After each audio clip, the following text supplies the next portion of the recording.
Hey, tu aimes les popsicles? Ben moi aussi. Puis on va regarder dans cette vidéo répondre à la question van life électrique versus thermique. Et ça, juste avant que ça fonde.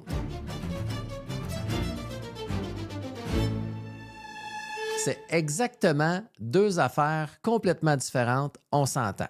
Mais les deux sont bons.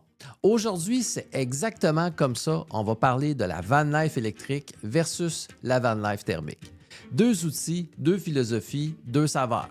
On va se questionner, faut-il vraiment attendre que le popsicle devienne un bon fudge? Mais avant d'aller là, il faut qu'on parle de l'histoire, de là où tout a commencé ici même au Québec. On remonte le temps. Parce que pour comprendre la van life aujourd'hui, qu'elle soit électrique ou thermique, ou même la van life en général, il faut comprendre comment c'est devenu populaire au Québec. D'une petite PME qui a réussi l'impossible dans les années 70, je vais vous faire une petite confession. Mon père a travaillé dans cette compagnie-là dans les années 70, quelques mois seulement.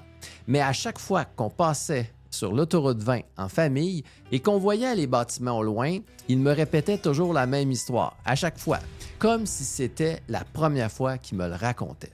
Et ma belle-mère, elle, a vécu une expérience encore plus intéressante lors d'un voyage avec son propre van en vacances. Elle a rencontré l'ancien propriétaire en personne, M. Lucien Barbeau lui-même. C'est d'ailleurs cette rencontre-là et toute cette passion qui ont poussé l'ancien proprio à créer un site de souvenirs nommé Kempwagon encore. Rendez-vous sur kempwagon.ca pour le visiter vous-même.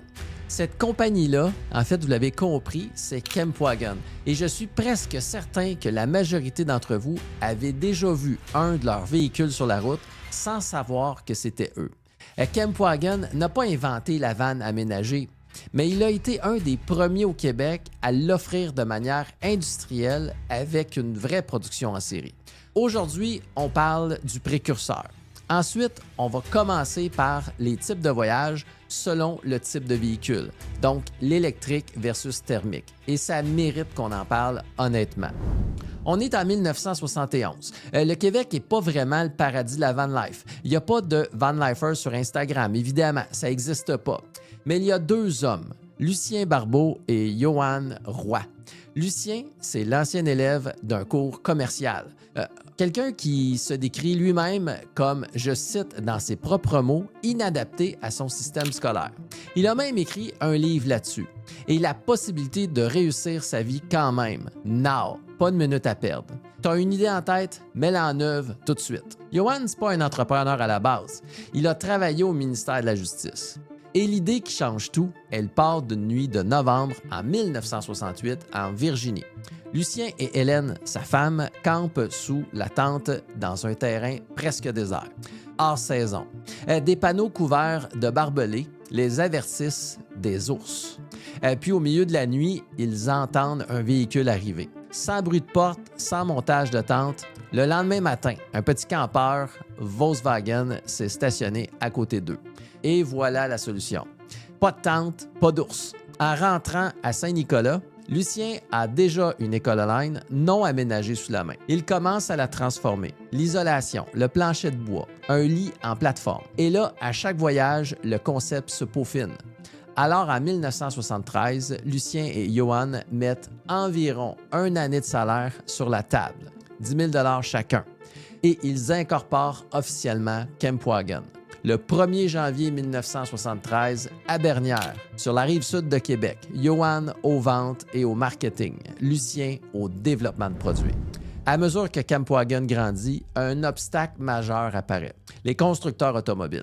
Dans les années 70, transformer une fourgonnette, couper le toit, modifier la structure, refaire l'intérieur, c'est entrer dans une zone grise qui inquiète les clients et les manufacturiers. Pour continuer à croître, Lucien et Johan doivent obtenir quelque chose d'essentiel. La confiance officielle des géants de Détroit. Sans leur approbation, impossible de recevoir des fourgonnettes neuves en quantité. Et voilà que l'histoire prend toute une tournure complètement inattendue. Parce que dans les années qui suivent, Kempwagon a réussi quelque chose qu'aucune autre PME québécoise n'avait jamais réussi. En 1975, 4 ans après le début de l'aventure, et là, Kempwagon réussit quelque chose de complètement exceptionnel. Transformer l'entreprise pour toujours. Ils deviennent monteurs officiels, des upfitters comme on appelle dans le métier.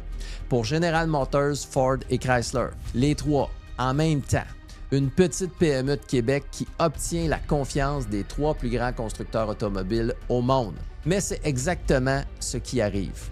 Ces géants-là acceptent que Kempwagon modifie leur véhicule et surtout, ils reconnaissent la qualité du travail au point d'intégrer Kempwagon dans leur réseau de distribution officielle.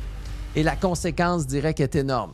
Un grand nombre de véhicules prêts à être convertis en vannes Kempwagon peuvent maintenant être tenus en inventaire à l'usine, en mode consignation. Cette formule géniale augmente beaucoup la cadence de la production.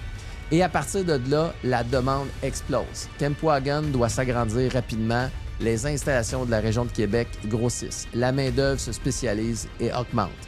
On est en train de passer d'une petite boutique artisanale à une vraie opération industrielle. Ce qui distinguait vraiment les Kempwagon, c'était leur avance technologique. Lucien Barbeau ne voulait pas juste aménager des fourgons. Il voulait sans cesse améliorer leur concept. C'était sa passion. Et sa première innovation, c'est l'ajout d'un toit en fibre de verre pour arriver à se tenir debout dans les camionnettes. Les toits étaient moulés en 2 couches, avec des isolations insérées entre les deux. Et ça rendait le véhicule utilisable bien au-delà de quelques semaines dans l'été. Un seul moule coûtait environ 10 000 $ dans les années 70-80. Et c'était un investissement colossal. Mais M. Barbeau misait sur la qualité, la standardisation et la production efficace. C'était tout un défi car chaque intérieur de véhicule était fabriqué sur mesure selon les configurations choisies par chaque client. C'est cette agilité qui a permis à Kempwagon de se démarquer de presque tous les convertisseurs de fourgons en Amérique du Nord. En 1985, c'est l'année record, l'apogée. L'usine tourne à plein régime. Plusieurs unités sortent à chaque semaine et l'équipe est fière. Kempwagon est devenue une vraie entreprise manufacturière, pas juste un petit atelier. Malheureusement, toutes les histoires ont un tournant.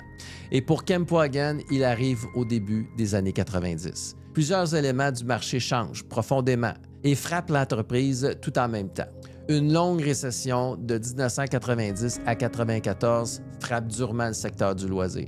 De nouvelles exigences réglementaires dans le domaine du transport imposent des changements incompatibles avec l'utilisation des camionnettes. C'est la fin de la fabrication des ambulances, des minibus scolaires, qui sont une source de revenus importante pour Kempwagon. En plus, la plus populaire des vannes de ville des années 80 perd alors sa place sur le marché avec l'arrivée du SUV qui prend toute la place à partir des années 90. Kempwagon ne peut plus suivre. L'entreprise ferme ses portes en 1993. Après 25 ans, après environ 6500 véhicules, après avoir obtenu la confiance des 3 plus grands constructeurs automobiles au monde, c'est une fin dure. Mais l'héritage, lui, est intact. Aujourd'hui, Lucien et Johan sont épatés et touchés que les véhicules qu'ils ont fabriqués avec passion dans les années 70-80 soient encore sur nos routes et fassent toujours pétiller des amateurs de van life. OK, on a rendu hommage au passé. Maintenant, parlons du présent. Je vais vous poser une question simple. Quand vous êtes en vacances, c'est quoi votre façon de voyager? Est-ce que vous vous demandez combien de kilomètres nous reste-t-il ou est-ce que vous vous demandez qu'est-ce qu'on va découvrir pendant l'arrêt? Parce que c'est exactement ça, la différence fondamentale entre l'électrique et le thermique. Ce n'est pas une question de technologie, c'est une question de philosophie de route.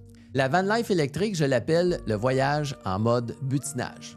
On roule environ par segment de 150 à 200 km. On s'arrête 30 à 40 minutes pour recharger. Et puis pendant ces 30-40 minutes-là, on découvre des endroits qu'on aurait ignorés à 110 km/h sur l'autoroute. Des parcs, des microbrasseries, des villages, des gens. Et là, j'entends déjà la remarque. Oui, mais c'est un inconvénient de devoir toujours s'arrêter. Non, c'est exactement l'inverse. C'est le plus grand malentendu autour de la van life électrique. Ces arrêts-là, c'est pas juste une contrainte, c'est le cœur du voyage. C'est ce que vous cherchez quand vous avez choisi la van life plutôt que l'avion. Si vous voulez juste arriver vite, vous n'avez juste pas à prendre de van puis prenez l'avion. Je vais vous parler de mon voyage sur la Côte-Nord, en e-transit. Parce qu'on entend souvent le mythe que les régions éloignées, c'est impossible en électrique. Alors, réglons ça une fois pour toutes. D'ailleurs, si ça t'intéresse, tu peux aller voir juste le voyage juste ici que nous avions fait dans cette vidéo. La Côte-Nord, c'est vaste, c'est loin, c'est sauvage, on s'entend, c'est pas le cœur de la métropole.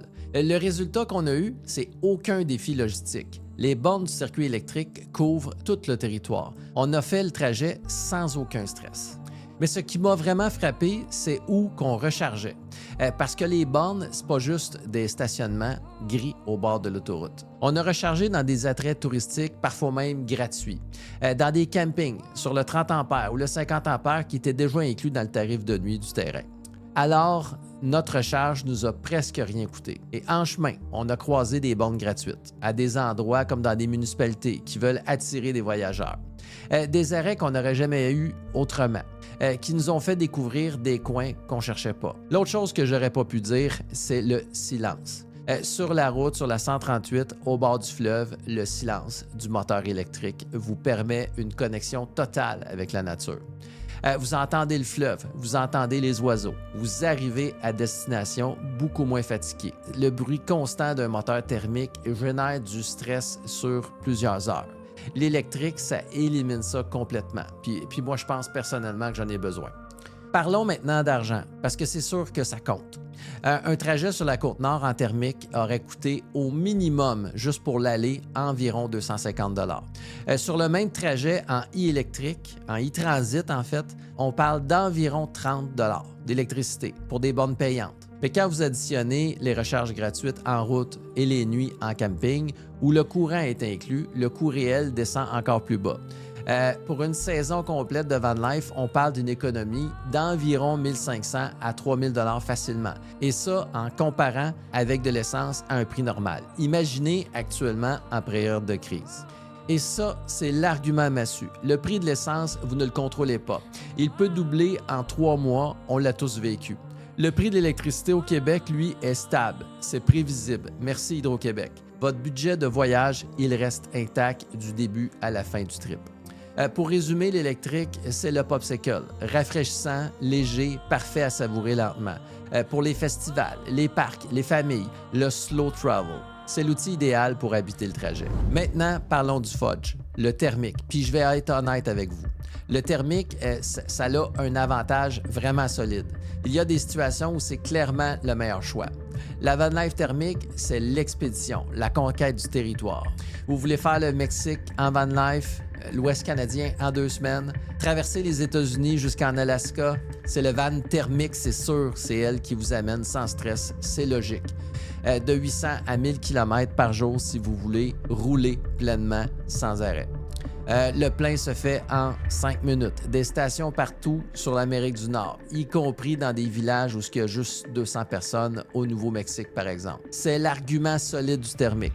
Peu importe où vous allez, il y a de l'essence. C'est pas encore vrai pour les bornes de recharge dans certains endroits aux États-Unis ou même dans le milieu du Canada. Il faut être honnête là-dessus. La mentalité du thermique, c'est combien de kilomètres nous reste-t-il? On est en mode mission. On veut atteindre la destination le plus rapidement possible et c'est pour ça que rien bat encore le thermique. Mais je veux vraiment être juste ici. Le thermique a ses propres réalités qu'on ne parle pas assez souvent. Le premier, c'est le coût. C'est pas anodin. Un plein peut coûter entre 120 et 150 $ en période de crise pétrolière. Votre budget de vacances peut exploser en une semaine. Quand le tarif de l'essence part de 1 $ le litre à 2 $, ça double vos vacances. On l'a tous vécu à la pompe. Contrairement à l'électrique, où vos coûts de vacances ou de voyage restent toujours inférieurs à l'essence, là, vous êtes à la merci du marché mondial du pétrole. Et vous faites le calcul dans votre tête, en temps réel, à chaque station quand vous remplissez. C'est un stress de fond qui s'accumule. La deuxième réalité, c'est l'entretien, l'huile, les filtres, les courroies, la transmission, des visites au garage régulières, des factures qui arrivent quand vous n'en attendez pas. L'électrique, lui, c'est minimaliste. Moins de pièces mobiles, moins de friction, moins de factures surprises. La troisième réalité, c'est le confort de route, les vibrations, le bruit de moteur, les odeurs de diesel sur les longs trajets. Votre système nerveux absorbe ça pendant des heures. Il arrive à destination beaucoup plus fatigué parce que vous avez moins dormi, parce que le voyage lui-même vous a coûté de l'énergie. Somme toute, le thermique reste imbattable pour la distance pure, les destinations hors réseau et les voyages intercontinentaux. Si vous voulez aller dans le Grand Nord, là où il n'y a pas de borne, c'est le bon choix, il n'y a aucun doute là-dessus. Mais voici la nuance que je veux laisser dans votre tête. La barrière entre l'électrique et le thermique, aujourd'hui, c'est plus vraiment une barrière technologique. Mon voyage sur la Côte-Nord l'a prouvé. C'est une barrière psychologique et ça se travaille. Savez-vous ce qui m'a le plus surpris sur la Côte-Nord en e-transit? C'est à quel point je stressais avant le départ et à quel point je stressais pas pantoute durant le voyage. Une fois que vous avez vécu l'expérience, vous comprenez. Le petit côté stressant de l'autonomie disparaît dans la pratique. Revenons à notre métaphore du début, le popsicle, l'électrique. C'est pour le savourer lentement, découvrir, butiner. Le fudge, le thermique, c'est pour foncer loin, vite, atteindre l'horizon. Les deux sont bons. Bon, nous avons fait un bon bout de chemin ensemble aujourd'hui. On a remonté aux origines de la van life québécoise avec Campwagon, une compagnie dont on devrait tous être fiers et qu'on devrait raconter à nos enfants. Lucien Barbeau et Johan Roy, c'est deux fonceurs qui ont convaincu General Motors, Ford et Chrysler de leur faire confiance. 6500 camionnettes converties. De ce nombre, un héritage de campeurs roule encore sur nos routes aujourd'hui. On a comparé l'électrique et le thermique honnêtement. Pas pour vous dire quoi choisir, mais pour vous donner les outils pour choisir vous-même. Parce que le meilleur van, c'est celle qui correspond à votre but, votre style de voyage, à votre famille. Je vous dirais que le vrai message de cette vidéo, c'est le même que celui de Lucien Barbeau dans son livre « Now, pas de minute à perdre ». Que vous rouliez en thermique ou en électrique, que vous butiniez ou que vous soyez expéditif, la route vous attend. Si cette vidéo vous a appris quelque chose sur Campwagon ou la van life en général, mettez un petit pouce j'aime, ça aide vraiment la chaîne à grandir. Abonnez-vous si ce n'est pas déjà fait, puis activez la clochette de notification pour rien manquer. J'ai eu la chance de parler avec M. Lucien avant de tourner cette vidéo. Il m'a raconté lui-même quelques bouts de cette histoire fantastique. Je tiens également aussi à remercier Nathalie, la fille de Lucien, qui m'a aidé dans la rédaction de ce texte afin que ça reflète les vrais faits de Campwagon et de tout ce qui en retourne. Dites-moi dans les commentaires, est-ce que vous connaissez quelqu'un qui a déjà eu un Campwagon ou même encore qui a déjà travaillé là-bas? N'hésitez pas à partager cette histoire. Merci d'être là, prenez soin de vous.